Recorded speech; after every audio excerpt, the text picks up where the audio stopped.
The rock of Gibraltar एक लाजवाब defensive location है, लेकिन इसके अंदर जो है आपको हैरान कर देगा। कोलंबिया के ड्रग लॉर्ड पाब्लो एस्कोबार का छिपा हुआ घर अब लोगों के सामने आ रहा है और अब पूरी आबादी को उनकी जमीन से बेदखल कर दिया गया। तो उन्हें लेक टिटिकाका ने सुरक्षा प्रदान की, जहां वो पानी पर चलते हैं। मैं हूं जॉश गेट्स। मैंने कई लाख किलोमीटर का सफर तय किया है और 100 से ज्यादा देश एक्सप्लोर किए हैं। लॉस्ट सिटी, मैं आ रहा हूं। मेरी पसंदीदा जगह अपनी शानदार कहानियां खुद सुनाती हैं। तो आपके सामने पेश है कुछ कहानियां और रहस्य उन लेजेंडरी लोकेशंस की। इंग्लिश में एक कहावत है, solid as the rock of Gibraltar. इसका मतलब है स्टेबल, सेफ और सिक्योर। लेकिन असल में रॉक ऑफ जिब्राल्टर सिचुएटेड है स्पेन के सदर्न टिप पर, और मोरक्को के नैरो स्ट्रेट के पार खड़ा ये रॉक बिल्कुल भी सॉलिड नहीं है। इसके अंदर है टॉप सीक्रेट टनल्स की एक भूल भुलैया। मैं $10 लाख की शर्त लगा सकता हूँ अगर आप बताएं कि इसके अंदर क्या हो सकता है। तो चलिए रॉक को देख लेते हैं।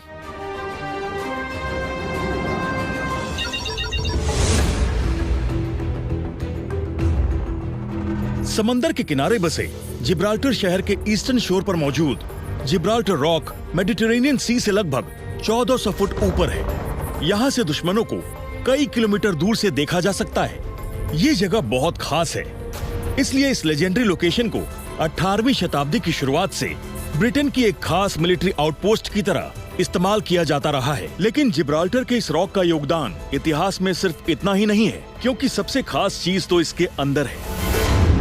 इसके अंदर हैं करीब 55 किलोमीटर लंबी सुरंगें। ब्रिटिशर्स ने लगभग 200 साल पहले यहाँ टनल्स की खुदाई शुरू की ताकि मिलिट्री पर होने वाले हमलों को रोका जा सके। लेकिन सेकेंड वर्ल्ड वॉर के दौरान खुदाई के काम में तेजी आ गई, क्योंकि इस इलाके में नाजियों के हमले का खतरा था। ब्रिटिशर्स ने यहाँ बहुत बड़ा बंकर बनाया, जिसमें 16,000 सैनिक 9 महीने तक बिना किसी बाहरी जरूरत के रुक सकते थे। हालांकि आज जिब्राल्टर पर कोई खतरा नहीं है, लेकिन अब यहाँ बाहरी लोग नहीं आ सकते। लेकिन एक आदमी ये काम करवा सकते हैं। उनका नाम है टीटो वेलेहो। याद रहे कि इस जगह पर पब्लिक अलाउड नहीं है। जैसे कि आप डोर पर लगा साइन देख सकते हैं, कीप आउट। आप आइए मेरे साथ। इस वक्त हम जिब्राल्टर की सबसे लंबी रोड पर हैं। ये जाती है जिब्राल्टर के एक एंड से दूसरे एंड तक। मैं कह सकता हूँ ये 3.5 मील लंबी है और हमने इसका नाम रखा है ग्रेट नॉर्थ रोड, और ये नाम इंग्लैंड की ग्रेट नॉर्थ रोड पर रखा गया है। रॉक के सेंटर से टनल्स कई अलग अलग डायरेक्शंस में जाती हैं, और इस रॉक के अंदर टनल्स इतनी सुरक्षित हैं कि न्यूक्लियर ब्लास्ट तक को झेल सकती हैं।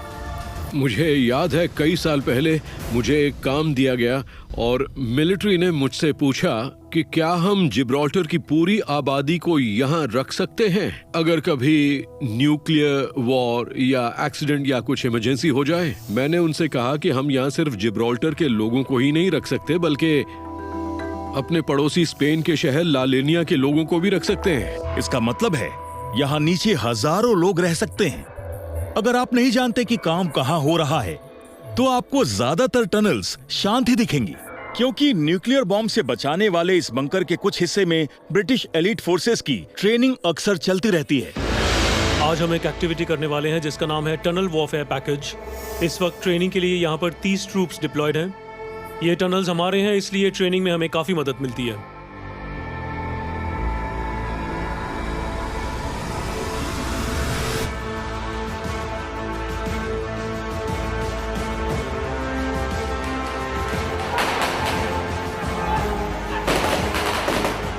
इन सैनिकों को जल्द ही अफगानिस्तान जैसे देशों में तैनात कर दिया जाएगा। ये सैनिक तंग जगह और अंधेरे में ऑपरेट करने की ट्रेनिंग ले रहे हैं। हालांकि ये वेस्ट पॉइंट के बड़े और खुले हॉल्स की तरह नहीं है, लेकिन ये सैनिक उन्हीं टनल्स में काम कर रहे हैं जिन टनल्स में कभी रहे थे एक महान मिलिट्री लीडर।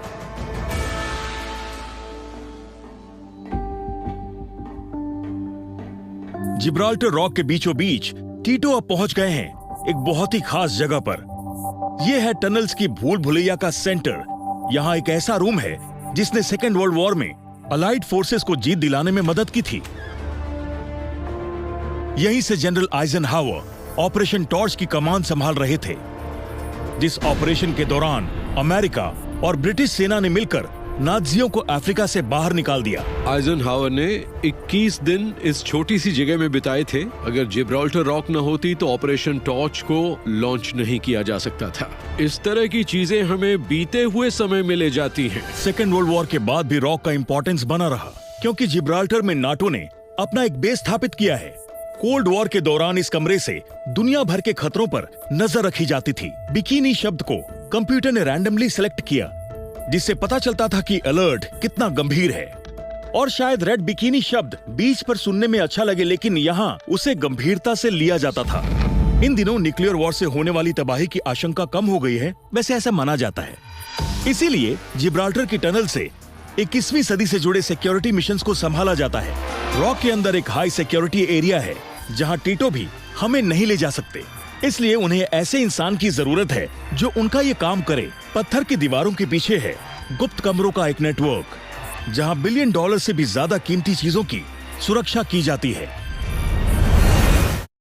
यूरोप के साउथ वेस्टर्न टिप पर आइबेरियन पेनिनसुला में मौजूद रॉक ऑफ जिब्राल्टर ने इतिहास में अहम भूमिका निभाई है, लेकिन अब रॉक भविष्य को सुरक्षित करने की कोशिश कर रहा है। अब हमें हाई सिक्योरिटी एरिया और ऊंचे दांव पर लगे रहस्यों के बारे में एक खास जानकारी मिलेगी। ये सब बिल्कुल जेम्स बॉन्ड की मूवीज की तरह है। हम सब ने क्लाउड के बारे में सुना है, यानी इंपॉर्टेंट कंप्यूटर फाइल्स का रिमोट स्टोरेज।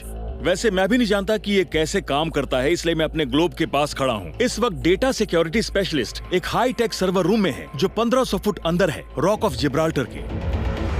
ये शायद दुनिया के सबसे सुरक्षित डेटा सेंटर्स में से एक है। इसमें अनइंटरप्टाइल पावर सप्लाई और स्टैंड बाय जनरेटर्स हैं। हम सभी खास सर्वर्स की कॉपी तैयार कर लेते हैं, इसलिए अगर कोई एक सर्वर बंद हो जाए तो दूसरा ऑटोमेटिकली उसकी जगह ले लेगा। तो किस तरह की कंपनीज या लोग इस फैसिलिटी को इस्तेमाल करते हैं? लगभग 90 से 95% हमारी बिजनेस डील्स हैं ऑनलाइन गेमिंग कंपनीज से। बिल्कुल सही। जिस जिब्राल्टर रॉक ने कभी आर्मीज को पीछे धकेला और जनरल आइजनहावर की मेजबानी की, वो अब लॉटरीज, फैंटेसी फुटबॉल और ऑनलाइन कसिनोज के डेटा को सुरक्षित करने में जुटा है। हम जानते हैं कि ये सब $multi-billion इंडस्ट्रीज के हिस्से हैं, इसीलिए उन्हें यहाँ रखा गया है।